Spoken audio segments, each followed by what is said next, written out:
m'appelle Kern, voici Mélanie. On a monté un média qui s'appelle Les Joies Sauvages. C'est des diffusions de reportages comme celui qui a été présenté au festival, qu'on diffuse en ligne sur YouTube, sur la chaîne Les Joies Sauvages. Et en fait, on a tous les deux quitté nos boulots il y a 3 ans de ça pour monter ce média-là. On est en itinérance, on se balade en van aménagé de ferme en ferme pour documenter la transition agricole. Et donc c'est des formats de 20-25 minutes qui vont questionner toutes les thématiques de la transition agricole actuelle, que ce soit l'accès au foncier, les difficultés du métier, les compromis, le passage du conventionnel au bio, voilà. Et on essaie de faire tout ça de manière très détendue, la plus légère possible, la plus ludique. Et voilà, pour embarquer les gens là-dedans, parce que la transition agricole, ça peut faire chiant dit comme ça, mais ça l'est pas. Peut-être pour revenir sur le parcours, Ouais. et en fait on avait quand même un mini pied avant dans le cinéma, mais moi de très très loin puisque je travaillais pour un magazine culturel qui traitait des sorties de films et donc du coup je gérais toute la communication, les partenariats, et Kern lui il bossait pour un distributeur de films côté marketing, donc c'est un milieu qu'on voyait un peu comme ça sous nos yeux de loin, de plus près pour Kern. Et là, c'est vraiment la première fois qu'on est côté réalisation, écriture, montage. En fait, dans le cadre de notre chaîne YouTube, on essaie de, comme je disais, de documenter différentes thématiques du monde agricole.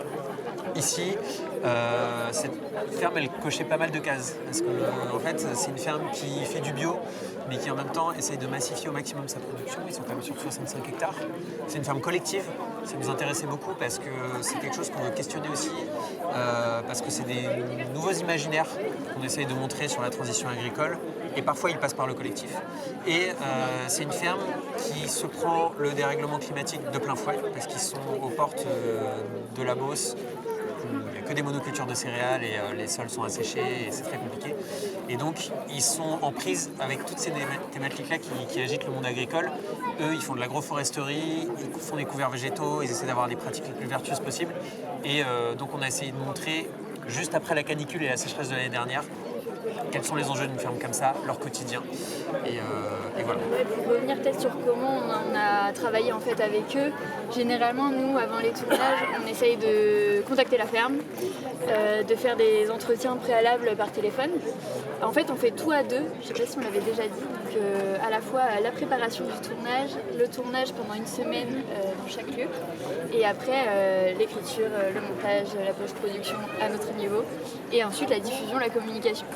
Et donc généralement on essaye quand même de bien travailler en amont avec le lieu en posant des questions pour sentir un peu le tournage, est-ce que ça va bien se passer, et être sûr que en fait, quand on se lance dans un tournage avec après entre 1 et 2 mois de travail, ce soit bien le bon lieu.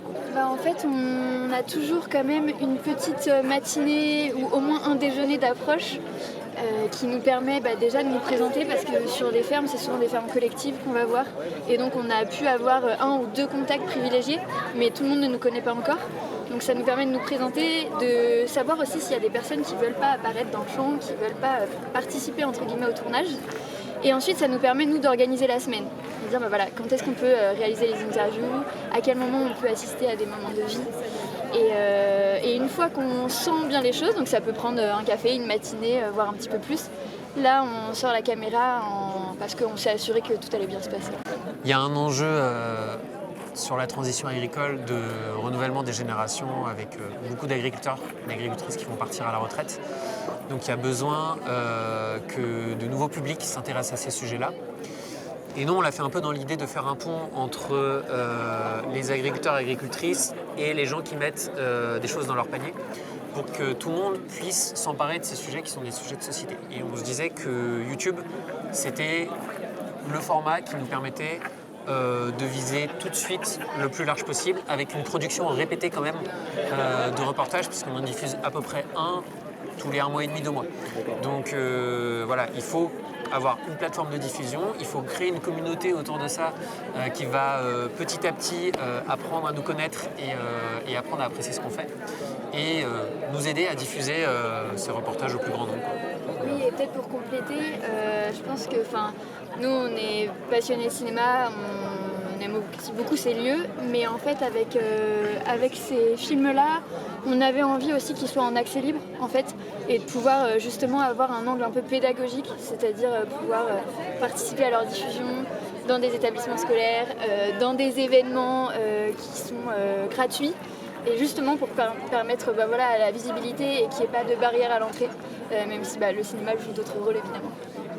Ce que je me dis à chaque reportage qu'on fait, c'est si sur, 15 000 personnes qui le voient en ligne, ou dans des salles comme ici, Festival Caméra des Champs, il y a 1, 2, 3, 4, peut-être 5 personnes qui disent « Ah tiens, je ne savais pas ce que c'était une AMAP. Ah tiens, je ne m'étais jamais posé cette question-là dans ma manière de consommer. Ah tiens, j'avais jamais vu telle problématique. » Et ben moi, c'est en tout cas ce que je me dis, ce qui m'aide à faire ce qu'on fait, c'est que je me dis que j'espère qu'on peut avoir au moins ce petit impact-là. Et voilà, et après, évidemment qu'on espère, dans notre fort intérieur, on espère toucher le plus largement possible les gens. Ouais, en fait, ce film, on l'a choisi parce qu'il touchait plusieurs enjeux liés à la transition agricole. Et donc on était vraiment dans cet axe-là, de comment faire face au dérèglement climatique, comment on peut s'organiser de manière très concrète. Et aussi parce qu'en fait, dans ce film, on a trouvé des personnages, des personnes qui nous ont donné un peu de la sensibilité au-delà de l'aspect technique de l'agriculture. Et ça, c'est quelque chose qu'on avait aussi montré et qu'on avait envie de montrer et qu'on n'a pas forcément sur chaque tournage.